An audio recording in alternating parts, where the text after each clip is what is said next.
In this video, we are going to talk about 10 ways to develop self-love. So before starting this video, please like this video and subscribe to this channel for our future updates. There are many ups and downs in life. It is possible for good health to turn into sickness. Successes can quickly devolve into failures. Coldness can be a result of romantic love. However, regardless of what happens on the outside, we can still have a strong foundation based on self-love. In today's environment, self-love isn't a luxury, it's a must. So, start putting some of the tips above into practice, and most importantly, be kind to yourself when you fall short. After that, simply brush yourself off and get back to work. Practice makes perfect, as they say. Finally, remember that by taking care of yourself, you are taking care of the planet. Your actions have repercussions for others. Self-love is an acceptance of who we are and how we are on the inside. We know what self-love is and why it's good for us, and we're on the lookout for when we're not being self-loving. But how do we get from the ways we tend to act when we're not loving to ourselves to expanding our self-love till it's the norm or a habit? Number 10. Decide on yourself. Allow yourself to do whatever you want. Do not wait for approval from others. You may believe this does not apply to you, but consider whether there is anything you want to do in your life or at work that you are awaiting permission to do. You may not have realized it previously, but you're waiting in the background. In our close connections, it can be more explicit or obvious. Before starting something new or even going out, you ask someone's permission. It's not that you don't care what your family, partner, boss, or coworkers think. It's about not letting fear or apprehension prevent you from being who you want to be or doing what you want to do because you're afraid to ask or believe you need someone's permission. When you don't need that permission at all, you only need your own. It's typically an excuse for procrastination. As a result, give it to yourself. Number 9. Make you time, and put it to good use. One of the primary indications of not loving yourself is neglecting your own needs, and this is the solution. Make room for yourself in your life. Making time for yourself is one practical method to do this. Make time for yourself to do something that pleases or excites you, improves your talents, or simply makes you feel better. This is a time when you should prioritize yourself. This doesn't mean you don't care for your children or do a good job, but it does indicate there are times when you don't prioritize others. You become a better parent, wife, etc. when you schedule you time. You offer a terrific example of one of the ways to be a successful person for your family and colleagues, and you convey a strong message that you matter and want to be treated as such. They must accept the fact that you value yourself enough to devote time to yourself and attend to your own wants and desires. And they'll respect you for it, even if it takes a while to get you and them used to it. Number 8. Be practical and double it by 2. We don't usually talk about being realistic until we're talking about smart goals. This isn't about lacking desire or having high aspirations or objectives. Rather, it's about being realistic about what you can do in a given time frame. To put it another way, don't overextend yourself or take on more than you can handle. When we get frustrated or angry with ourselves because something is taking too long or we aren't as far ahead with a project as we believe we should be, we hear our inner critical voice. Stop and ask yourself, am I being realistic here? When you find yourself signing up for something, whether for yourself or for someone else, is it realistic to expect me to finish something in this amount of time, or am I putting too much pressure on myself? What will it cost me to complete it in this time frame? Will I have to stay up all night to do it, or will something else I really want to do suffer as a result? If you think something will take a long time, double it. Depending on who you are, you could even triple or quadruple it.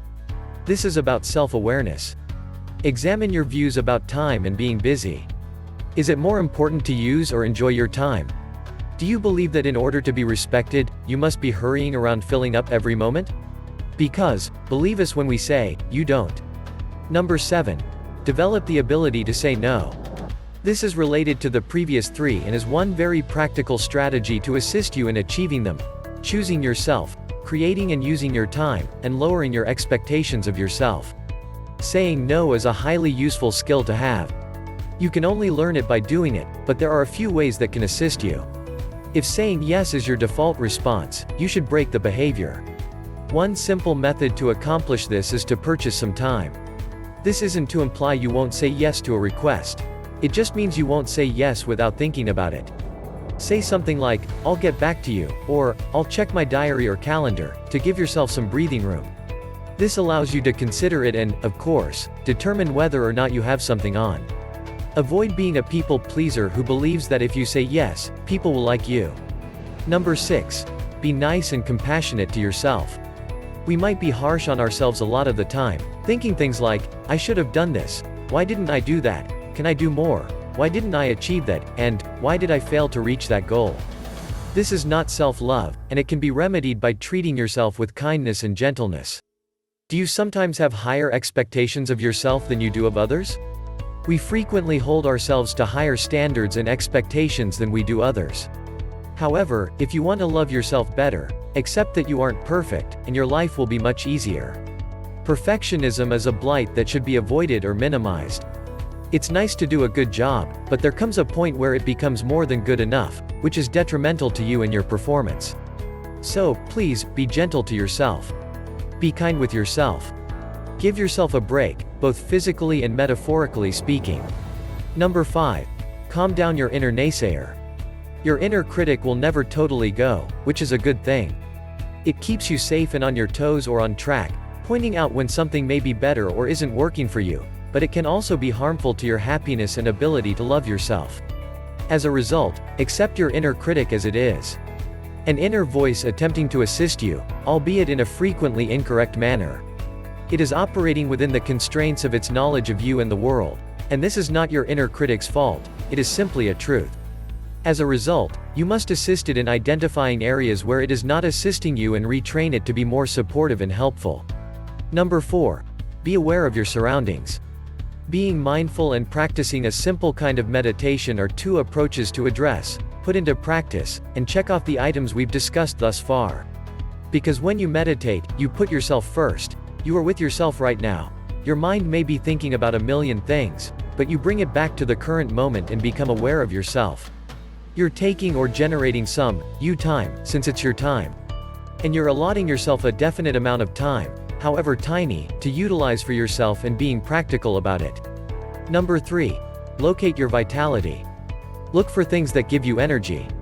If you're not sure, look it up, locate it, and do it. It could be a creative endeavor such as drawing, painting, writing, or speaking. It could be something physically demanding, such as playing a sport, swimming, dancing, or walking. It could be strenuous, but it could also be gentle, and it could be about getting your body moving or being out in nature. It could be anything that gets your blood racing or allows you to lose yourself in the zone. That's what you're looking for, something unique to you that brings you joy. Number 2. Grow as a person. This includes taking time for yourself and selecting or putting yourself first, not all of the time, but part of the time, as well as making a positive decision to grow as a person. You are worth investing time in, you are worth developing, and you deserve to improve, change, or do things that will make you happier and more fulfilled in the long run. One of the keys to personal development is being clear about what you want and then figuring out the best approach to obtain it, and that includes creating specific objectives for yourself, and of course for your family and friends and community. Nothing makes you feel more self-assured than accomplishing something important to you. Number 1. Believe in yourself and know that you are enough. Knowing you're enough is a good start, but it's one thing to know it intellectually and quite another to believe it. This entails progressing to the next level. The things we've discussed will help you understand it, and as you incorporate them into your life, you'll begin to believe it. Because, like any habit, developing and maintaining a self-love habit involves thought, action, and repetition until it becomes a habitual way of thinking and behaving. And using self-love rituals to implant thinking and behaving is one of the finest ways to speed up the process of developing a self-love habit. What do you think of our video? Let me know in the comment section below. If you enjoyed this video and want to hear from me again, be sure to hit that subscribe button before you go. Thanks for watching.